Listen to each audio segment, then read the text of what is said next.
welcome to the DivaDeets, the ultimate podcast for women over 40 who are ready to take control of their health, ditch the diets, and lose weight for good. I'm Danya Powers, your host and coach, here to guide you through every step of your way. And the holidays are meant to be a joyful time, but let's be honest. Between the endless to-do list, the tempting treats, and the family gatherings, it's really super easy to feel overwhelmed. So today we're going to talk about how to navigate the season with a sense of balance and joy while still keeping your health goals in check. By the end of this episode, you are going to have the tools to manage stress, embrace the magic of the season, and make choices to both serve your health and your happiness. So let's dive in. The holidays, man, the overwhelm trap, that joy overwhelm trap. That is one of those things. It's packed with joy, but sometimes that joy comes with sides of overwhelm, trying to make everything perfect for everybody. Usually that is me, whether it's the meals, the gifts, or keeping the traditions alive. It can make you feel pretty drained. And so I'll share a little bit about my story. If you didn't catch in my other episodes, I had a hysterectomy a little bit over 2 weeks ago. And so we walked into this holiday season knowing that I wasn't going to be able to physically or mentally or emotionally probably host the holidays this year, neither Thanksgiving nor Christmas. I just am not necessarily wanting to push myself to capacity. I am also a hip hop instructor. I go back to work this afternoon, actually. I'm going to sit on a ball and let my son do the dancing. But for the most part, I am a very active human being. And so, I was just needing to take things out of my schedule. And so this year hosting fell to my daughter. So you kind of have to give yourself permission to let go of that perfection. Now, I think that Leah's going to do a great job. She's pregnant. She's going to be 30 in January. I'm expecting my grandson Ezra in March. And so she has a lot going on in her life. She is newly engaged and they have a beautiful home. And so she's going to host this year because normally we host Christmas at our house. We do Christmas Eve and then Christmas Day here. And we pull out all the beds and open up all the guest rooms because we want to make sure that when we have adulty drinks, nobody's driving. And we just want to make it super special. So we make all kinds of memories, all kinds of hot chocolate, and we do special traditions and we watch special movies and everything's themed. One year we had a Die Hard Christmas. That was super fun. It was 9 degrees outside. So we kind of had to change where we went with that. And so in Tennessee. Let me preface this. I'm in Tennessee, so Tennessee we're not used to 9 degrees, and so what I had in mind was this huge scavenge hunt where we were going to find pieces of gingerbread houses and we were going to build Nagasaki towers. There were 2 teams, and whichever team got all the pieces to the Nagasaki towers, I had some fireworks and they were going to explode the other Nagasaki tower. Do you know what I'm saying? So we ended up having to do it in the house. And so what I did was I had Nerf guns at the door, and you had to choose. You had one chance to choose all your weaponry. Then you chose which team you were on. Well, you chose and you drew which team you were on. And then you had to very quietly and subtly gather all of the pieces to the house and build your Nagasaki towers. Then whoever won, we took the Nerf guns and just blew the heck out of the other Nagasaki towers. It was a lot of fun. We did probably try to play a drinking game that year with Die Hard, and it was like every time he says the F word, well, I'm going to tell you straight up, that game ended quickly because nobody was sober after the first maybe 5 or 10 minutes of the movie. So it's one of those things. But we had such a great time. So that is kind of the Christmases that I host. Does that make sense? So they're always big and they're always fun and they're always exciting. And I'm excited about having a grandbaby so we can go back to the kids stuff. We've had adult stuff for so many years now, and I'm excited to go back to things like Polar Express themed Christmases and different stuff like that. But this year I knew I was going to have to relinquish. And so I am giving myself permission to let go of perfection and be okay. Why? So that I can focus on all of the moments, all of the memories. And that is what matters most, because you want to be able to simplify where you can, because it's the connection, not the perfection, not the checklist, that makes the season magical. Okay. There's balance within everything that we do. And that includes treats. So I used to work at a gym, a big gym. I currently work at a boutique gym, which is amazing. Coast Strength and Fitness. It is in Oak Ridge, Tennessee. It is run by my best friend, and it's a family environment. It's not your typical big gym. You're a number, not a name, and we don't care about you gym. Okay. You're a family. And when you walk in the door, I know everything about you. And I want to ask you about your life and make sure, that I know you're good and everything's okay. But I would go to the big gym, not this gym. And there was like a dozen donuts, a dozen cookies. There was treats everywhere. And it can feel like you're either all in or all out. But what if you just didn't have to choose, right? I I'm very particular about the treats that I will allow myself to have because of one reason. Instead of all or nothing thinking, think of it as part of a celebration and pick your favorites. If you're not going to enjoy it, don't eat it. It's okay to say no, thank you, or throw it away when they're not looking. I'm not lying. They don't know. But if you do want it, have it, eat it, savor every bite. Mwah. Light a candle with that sucker. So skip the things that don't excite you. And remember that one cookie is not going to derail your goals. Turning it into a week-long binge might, but one cookie, come on. Set a simple rule for yourself, like indulging in the one dessert at each gathering. Let's say you have 7 different Christmas parties to go to this season, which is a realistic goal. Let's say you're going to have desserts at each gathering. Pick the one thing on the table that you know, first of all, is going to make the person, the host, the happiest that you tried. And then focus on the protein, focus on the veggies, focus on the fruit, and just pick the healthier stuff for the rest of the meal. Now, I'm more of a savory girl. I do like the sweets, but if I'm going to pick something, it's going to be like that cheese ball. You know what I'm saying? And I'm going to savor every bite. Every single bite is going to be mine. So, that is something that I just want to encourage you. If you're going to take the time to eat something, make sure it's something that you really want to eat and savor every single bite of it. The holiday schedule overload is another thing that really happens to women over 40 this time of year. Your schedule is packed with parties, shopping, family events, especially as our kids are older at this age. A lot of times there's a lot of us walking through the season of grandparenting. So we have adult children, or I have a child that is a senior in high school, and I've had a senior every year for a while, 5 kids. And it leaves little time for yourself. So you've got shopping, parties, all the things. And it's really easy to think that skipping the workouts and skipping the healthy habits is the easier route. Here's the thing. It's going to be harder to climb up a hill if you have more weight on you. Does that make sense? That sounds terrible, but you see what I'm saying. It's going to be harder for you to climb out of this hole that you dig if you don't just kind of make the hole a little shallow. Fine, dig yourself a little bit of a hole, eat some of the holiday treats, gain a little bit of weight. Fine, you should this time of year. It is this time of year, right? But make you a non-negotiable part of your schedule. Even just daily 10, 15, 20 minutes of movement and maybe even mindfulness can help keep you grounded, because ultimately that physical movement is going to be the thing that keeps you even. It's going to be the thing that helps keep you grounded, like I said, less stress, and you have made you a priority. Treat those minutes and those things like an appointment that you can't cancel, like a doctor's appointment or a dentist appointment. We don't cancel our dentist appointment, right? So start each day with a miniature priority list. Let's do it like this. Each day, one for your health. In my Divas, we do health, wealth, relationship, and self. We're going to take those goals of health, wealth, relationship, and self and make a mini priority list in that. One is your health. Within that, one for your joy and one for your connection. And all of those other goals fall within those mini priorities.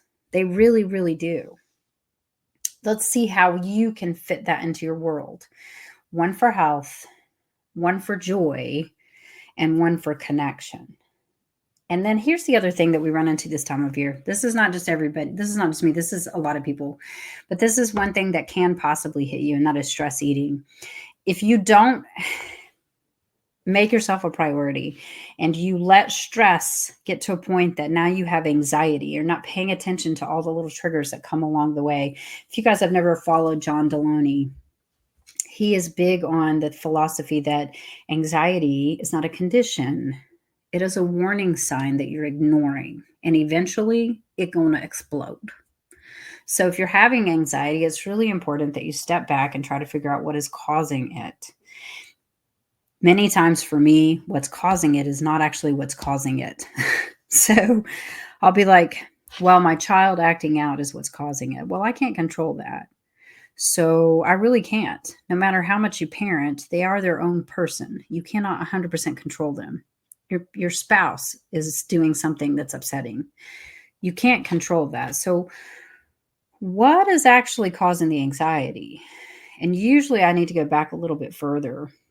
There was a really great book that I read once called Kill the Spider that someone had recommended to me. And the anxiety and everything that we walk through, it's part of the web and web and web and web and web. And until you get down and you kill the actual spider, you're going to have these threads of anxiety covering your being.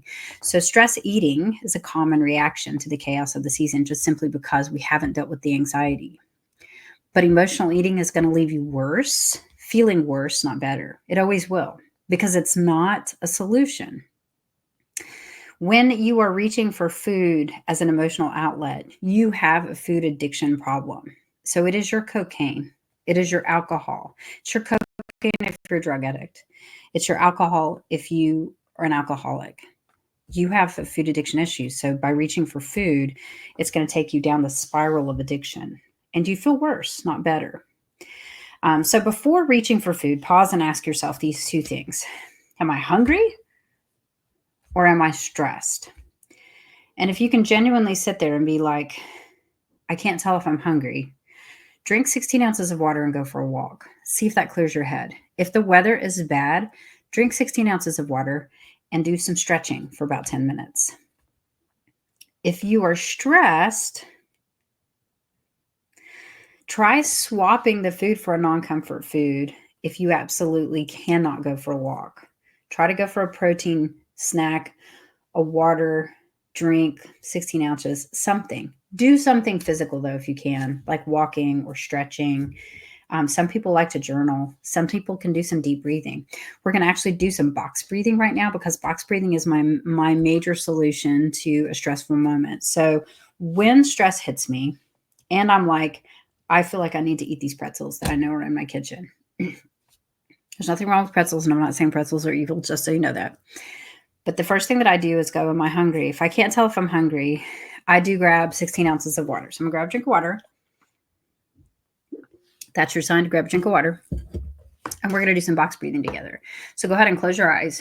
We're going to breathe in for 1, 2, 3, 4. Hold your breath. 1, 2, 3. Breathe out. 1, 2, 3. Hold. 1, 2, 3. Breathe in. 1, 2, 3. Hold.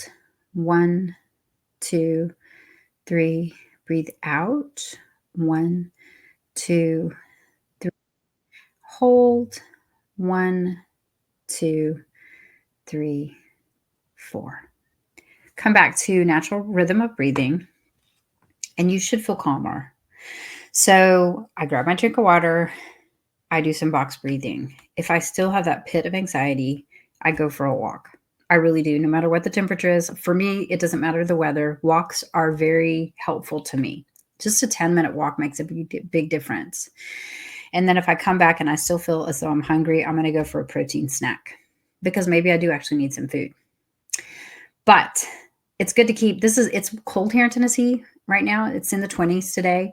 Weather is so predictable. Wait 5 minutes, it could be 70 degrees here. It's so strange in the wintertime here. But keep glass of water handy. Keep herbal teas that you really love on hand in the wintertime, because sipping on something warm can also help calm your body. Find things that work for you that don't have anything to do with food.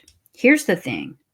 We've believed for so many years of our life that there's such a thing as comfort from food. And I've had people tell me, well, then you've never had grandma's biscuits. I was never there for the biscuits. I was there, but don't get me wrong, the biscuits are great.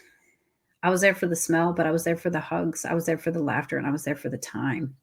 That was where my comfort came from. The food was great, but the actual time is what I wanted and I craved. And so you have to realize that your comfort is going to come from other human beings.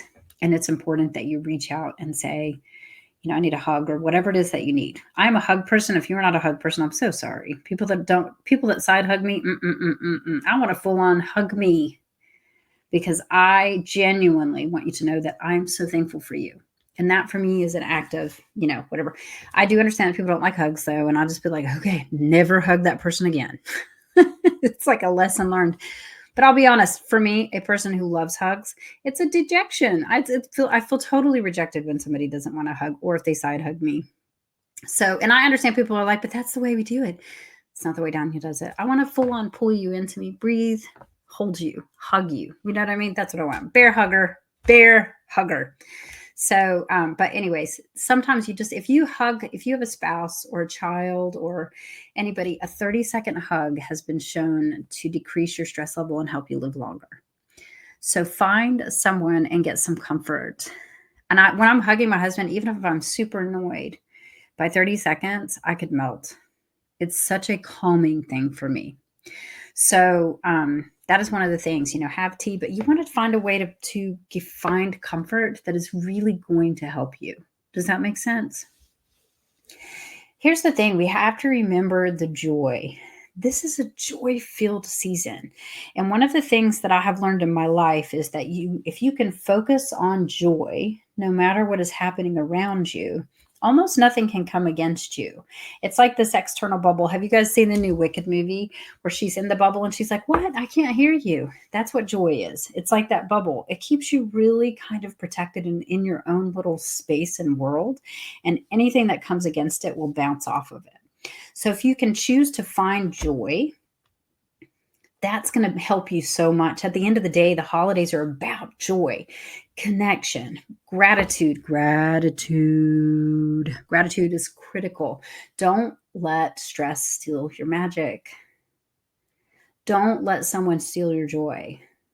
Don't let someone steal your joy. When you feel overwhelmed, pause and ask, what is one thing that I can be really grateful for in this moment?